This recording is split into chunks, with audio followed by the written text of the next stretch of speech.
వీక్షకులందరికీ నమస్కారం. సెప్టెంబర్ మాసంలో కర్కాటక రాశి వారికి ఏ విధమైనటువంటి ఫలితాలు కలగబోతూ ఉన్నాయో మనం ఈ వీడియో ద్వారా చాలా క్లుప్తంగా తెలుసుకునేటువంటి ప్రయత్నం చేద్దాం. ముఖ్యంగా కర్కాటక రాశి వారి యొక్క స్థితిగతుల్లో ఈ మాసంలో కనుక పరిశీలన చేస్తే 17వ తారీఖు నాడు రవి కన్యా సంక్రమణం చేస్తారు. 19వ తారీఖు నాడు శుక్రుడు తురలోకి ప్రవేశం చేస్తారు. 24వ తారీఖు నాడు కన్యా రాశి యందు బుధుని యొక్క ప్రవేశం జరుగుతుంది. అంటే ఈ నెలలో కేవలం 3 గ్రహాలు మాత్రమే మారుతూ ఉన్నాయి. మిగతా గ్రహాలన్నీ కూడా అదే రకమైనటువంటి స్థితిగతులు. ముఖ్యంగా శని వక్రించి అదే మాదిరిగా ఉన్నారు. ఇక్కడ కర్కాటక రాశి గనక తీసుకుంటే లాభస్థానంలో ఉండేటువంటి గురుగ్రహం, ఈ గ్రహం యోగ్యమైనటువంటి ఫలితాలను ఇస్తూ ఉన్నారు. ఇక 2వ స్థానంలో ఉండేటువంటి బుధుడు అనుకూలమైనటువంటి ఫలితాలను ఇస్తూ ఉన్నారు. ఈ 2 గ్రహాలు కాక ప్రత్యేకించి 17వ తారీఖు దాటాక రవిగ్రహం కూడా తృతీయ స్థానంలో ఆయన యోగించేటువంటి పరిస్థితులు ఉన్నాయి. అంటే ప్రత్యేకించి 3 గ్రహాల తాలూకు శుభ ఫలితాలు ఈ రాశి వారికి పరిపూర్ణంగా కనబడుతూ ఉన్నాయి. ఇక అష్టమంలో వక్రించినటువంటి శనేశ్వరుడు, వ్యయస్థానమందు కుజుడు, ఈ 2 గ్రహాలు మాత్రమే ప్రధానంగా పీడించే గ్రహాలు. అందులోనూ శని వక్రించి ఉన్నప్పుడు మనం భయపడాల్సిన పని లేదు. ప్రధానంగా కుజుడు ఒక్కరు వ్యతిరేకించే అంటే కొంత చెడు ఫలితాలు ఇచ్చేటువంటి గ్రహంగా మనకి కనబడుతున్నారు. ఈ మాదిరిగా చూసుకున్నప్పుడు కర్కాటక రాశి వారికి సెప్టెంబర్ మాసం సానుకూలంగానే ఉండబోతూ ఉన్నది. అంటే అంత ప్రమాదకరమైనటువంటి పరిస్థితులు లేవు. ఏదైనా ఈ 23వ తారీఖు దగ్గర నుండి 30వ తారీఖు వరకు ఏర్పడ్డటువంటి మాలికా యోగాల రీత్యా లేదా కుజుడు మారినటువంటి తొలి రోజుల్లోనూ ఏమైనా కొంత ఇబ్బందికరమైనటువంటి ఫలితాలను ఏమైనా ఇస్తే ఇవ్వచ్చు. కానీ సెప్టెంబర్ నెల ప్రారంభమైన దగ్గర నుండి కర్కాటక రాశి వారికి ఒకంత మంచి ఫలితాలు రావడానికి అవకాశం ఉంటుంది. అనగా 12వ స్థానంలో ఉండేటువంటి కుజుడే ప్రధానంగా ఇబ్బంది పెట్టేటువంటి గ్రహం. ఇక్కడ 2వ స్థానంలో రవి ఉండి అర్గళ దోషం ఉన్నప్పటికీ కూడా గురుడు కొంత దోషాన్ని తీసివేస్తున్నారు. అలాగే 2వ స్థానంలో బుధుడు యోగిస్తూ ఉన్నారు. ఈ 19వ తారీఖు దగ్గర నుండి శుక్రుడు, 17వ తారీఖు దగ్గర నుండి రవి. ఓవరాల్గా నెలలో చూసుకున్నప్పుడు గ్రహాల యొక్క అనుకూలత కొంత బాగానే కనబడుతూ ఉన్నది. అయితే ఇక్కడ 2వ స్థానంలో రవిగ్రహం సంచారం చేయడం హీనత్వం దుష్ట సంసర్గో మనస్తాప శిరోవ్యధ అంటూ ఉన్నది శాస్త్రం. అంటే చెడు వ్యసనాలు, చెడు సావాసాలు, ఒక వ్యక్తి ఇతను సమాజంలో తప్పు లేదా కొంత వ్యసనపరుడు లేదా ఇతని మీద ఎలిగేషన్స్ ఉన్నాయి, ప్రజలందరూ కూడా ఇతనికి దూరంగా ఉంటున్నారని తెలిసినప్పటికీ కూడా వారితో మీరు సహవాసం చేసేటువంటి పరిస్థితులు, ఇలా కొంత వ్యసనాల పట్ల చెడు సావాసాల పట్ల కొంత ప్రభావితం చెందుతారు, ఆకర్షితులు అవుతూ ఉంటారు.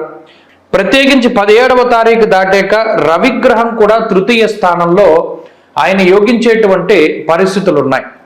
అంటే ప్రత్యేకించి 3 గ్రహాల తాలూకు శుభ ఫలితాలు ఈ రాశి వారికి పరిపూర్ణంగా కనబడుతూ ఉన్నాయి. ఇక అష్టమంలో వక్రించినటువంటి శనేశ్వరుడు, వ్యయస్థానమందు కుజుడు, ఈ 2 గ్రహాలు మాత్రమే ప్రధానంగా పీడించే గ్రహాలు. అందులోనూ శని వక్రించి ఉన్నప్పుడు మనం భయపడాల్సిన పని లేదు. ప్రధానంగా కుజుడు ఒక్కరు వ్యతిరేకించే అంటే కొంత చెడు ఫలితాలు ఇచ్చేటువంటి గ్రహంగా మనకి కనబడుతున్నారు. ఈ మాదిరిగా చూసుకున్నప్పుడు కర్కాటక రాశి వారికి సెప్టెంబర్ మాసం సానుకూలంగానే ఉండబోతూ ఉన్నది. అంటే అంత ప్రమాదకరమైనటువంటి పరిస్థితులు లేవు.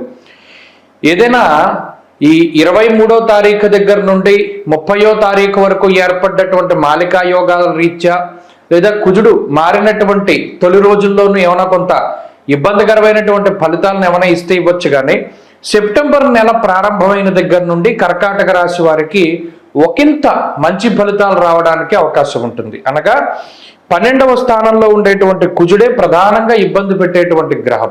ఇక్కడ 2వ స్థానంలో రవి ఉండి అర్గళ దోషం ఉన్నప్పటికీ కూడా గురుడు కొంత దోషాన్ని తీసివేస్తున్నారు. అలాగే 2వ స్థానంలో బుధుడు యోగిస్తూ ఉన్నారు.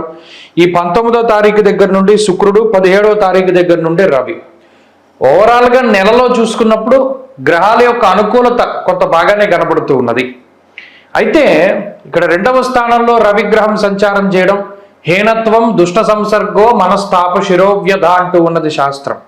అంటే చెడు వ్యసనాలు, చెడు సావాసాలు, ఒక వ్యక్తి ఇతను సమాజంలో తప్పు లేదా కొంత వ్యసనపరుడు లేదా ఇతని మీద ఎలిగేషన్స్ ఉన్నాయి, ప్రజలందరూ కూడా ఇతనికి దూరంగా ఉంటున్నారని తెలిసినప్పటికీ కూడా వారితో మీరు సహవాసం చేసేటువంటి పరిస్థితులు, ఇలా కొంత వ్యసనాల పట్ల చెడు సహవాసాల పట్ల కొంత ప్రభావితం చెందుతారు, ఆకర్షితులు అవుతూ ఉంటారు.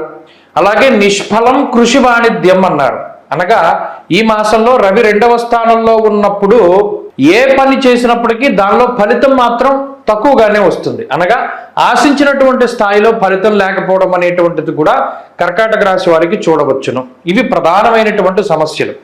ఇక 12వ స్థానంలో కుజుడిచ్చేటువంటి స్థితిగతులు ఎలా ఉన్నాయి? ప్రవాసం కార్యహాని స్యాత్, కాసరోగం ప్రపీడనం. అంటే అటు ప్రవాసము అనగా స్థానచలనానికి సంబంధించినటువంటి విషయాలు, ఉద్యోగరీత్యా కానీ వ్యాపార రీత్యా కానీ కుటుంబ పరంగా కానీ ఒక ప్రాంతాన్ని వదిలిపెట్టి వేరే ప్రాంతానికి వెళ్ళవలసి రావడము, కొద్దిగా ఎక్కువగా ధనాన్ని ఖర్చు పెడుతూ ఉండడము, వ్యసనాలకి కానీ లేదా జోదానికి కానీ అనుకోకుండా డబ్బు దాంట్లో పెట్టి దాన్ని నష్టపోవలసి రావడము, లేదా ఫాల్స్ ప్రెస్టేజ్కి వెళ్ళి పలానావాడు బండి కొన్నాడు కదా నేను కొనాలి, పలానావాడు కారు కొన్నాడు నేను కొనాలి అని ఒక రకమైనటువంటి ఫాల్స్ ప్రెస్టేజ్కి వెళ్ళి ఉన్నదాన్ని అమ్ముకోవడం ద్వారా దానిలో డబ్బులు నష్టపోయి కొత్తది కొనడం, అది మీకు అదనపు భారంగా మారేటువంటి పరిస్థితులు ఇవి ప్రధానంగా కనబడుతున్నాయి. కాబట్టి ఇవి సూచనలన్నీ కూడా దృష్టిలో పెట్టుకుని కర్కాటక రాశి వారు నడుచుకుంటూ ఉండాలి. ఇక భూ సంబంధమైనటువంటి వ్యవహారాలు కొంత వెనక్కిపోతూ ఉంటాయి. పై అధికారులతోటి ప్రభుత్వ సంబంధమైనటువంటి అధికారులతోటి కొంత ఒత్తిడి అధికంగా ఉంటుంది. అంతేకాక ఆర్థిక ఎద్దడి అనేటువంటిది ఏమి ఉండదు. ఇక్కడ ప్రధానంగా ఆర్థిక సమస్యలు ఏమీ రావు, ఆర్థిక ఇబ్బందులు ఏమీ రావు, కానీ ఖర్చు మాత్రం అధికంగా ఉంటుంది మీకు వచ్చేటువంటి సంపాదనలో గత నెలతో పోలిస్తే. అదొక్కటి ప్రధానంగా ఈ రాశి వారికి మనం చెప్పుకోవాలి. అంతేకాక ఇక్కడ గురుడు కానీ బుధుడు కానీ మారేటువంటి రవి శుక్రులు కానీ 17వ తారీఖు దాటిన తర్వాత యోగిస్తున్నారు. అందుకని ఈ సెప్టెంబర్ 17వ తారీఖు ముందు ఉండేటువంటి గ్రహస్థితి ఏవి కూడా అంత అనుకూలంగా లేదు. కాబట్టి ఈ కర్కాటక రాశి వారు ఏదైనా చెయ్యాలి, ముఖ్యమైనటువంటి పనిని తలపెట్టాలి, ఏదైనా ఇంపార్టెంట్ పనులు ఏమైనా చేయాలి, మీటింగ్స్ ఉన్నా కలవాలన్నా ఏదైనా డెసిషన్ తీసుకోవాలి అన్నా ప్రయాణం చేయాలి అన్నా సెప్టెంబర్ 17 తర్వాత ఉండేటువంటి పరిస్థితులు చాలా మెరుగ్గా కనబడుతూ ఉన్నాయి. సెప్టెంబర్ 17 తర్వాత రవి బలం పెరుగుతుంది, శుక్రబలం పెరుగుతుంది, బుధ బలం పెరుగుతుంది, గురుబలం ఉంది, చంద్రబలం ఎలాగో ఉంటుంది మధ్య మధ్యలో. అందువల్ల ఎక్కువ గ్రహాలు అనుకూలిస్తూ ఉంటాయి. అందువల్ల 17 దాటాక ఏ పనైనా పెట్టుకోండి. ఏదైనా ఉద్యోగం మారాలి అన్నా, కొత్త ఉద్యోగం కోసం ప్రయత్నం చేయాలి అన్నా, ఇలా ఏ పనులైనా సరే సెప్టెంబర్ 17వ తారీఖు దాటిన తర్వాత పెట్టుకుంటే అవన్నీ కూడా మంచి ఫలితాలు ఇవ్వడం ప్రారంభిస్తాయి. ప్రత్యేకించి ఈలోపు ఈ 17వ తారీఖు లోపు ఈ గ్రహస్థితి నుండి కొంత బయటపడాలి అంటే కుజగ్రహ అధిష్టాన దేవత అయినటువంటి సుబ్రహ్మణ్యేశ్వర స్వామి ఆరాధన, సర్పసూక్తంతో సుబ్రహ్మణ్యేశ్వర స్వామికి అభిషేకం చేయించుకుంటూ ఉండడం, మంగళవారం నాడు ప్రత్యేకించి ఎర్రటి పళ్ళు, కందిపప్పు, ఎర్రటి వస్త్రం, ఎర్రటి పువ్వులు దానం చేయడం చెప్పదగినటువంటి సూచన. ప్రతిరోజు చదువుకోదగింది లక్ష్మీ నృసింహ కరావలంబ స్తోత్రం, అది చదువుకుంటూ ఉంటే మంచి ఫలితాలు వస్తాయి.